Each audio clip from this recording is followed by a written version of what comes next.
একটু ভালো করে লক্ষ্য করে দেখেন। আমার মেয়ে, মনে করেন আপনার মেয়ে আছে না, আপনার মেয়েকে আপনি 5 বছর 7 বছর হয়তো বাসায় টাইটলি আপনি মানুষ করতে পারবেন। অসংখ্য ছোট ছোট মেয়ে বাচ্চা এখন বাইরে বের হয়ে ধর্ষণের শিকার হচ্ছে না? কোন সমাজে আপনি আপনার সন্তানকে রেখে যাচ্ছেন চিন্তা করবেন না একটুও? আমরা একা একা যদি ভালো মানুষও হতে চাই, পারবো না তো। আমি আমার মেয়েকে কতদিন পর্যন্ত বাসায় বন্দি করে রাখবো?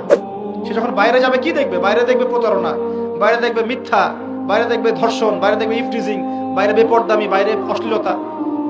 আপনার ছেলে বড় হয়ে এগুলো শিখবে। ছোট্ট একটা বাচ্চা আমাদের বাসায় আছে, গালে হাত দিলে হাসে। আমি তাকায় থাকি আর ভাবি যে 5 বছর হাস আগে, 5 বছর পরে যখন তুই দুনিয়াটা বুঝতে শিখবি, অটোমেটিক হাসি বন্ধ হয়ে যাবে। কোন জায়গায় আপনি বাচ্চাকে রেখে যাচ্ছেন চিন্তা করে দেখেন একবার।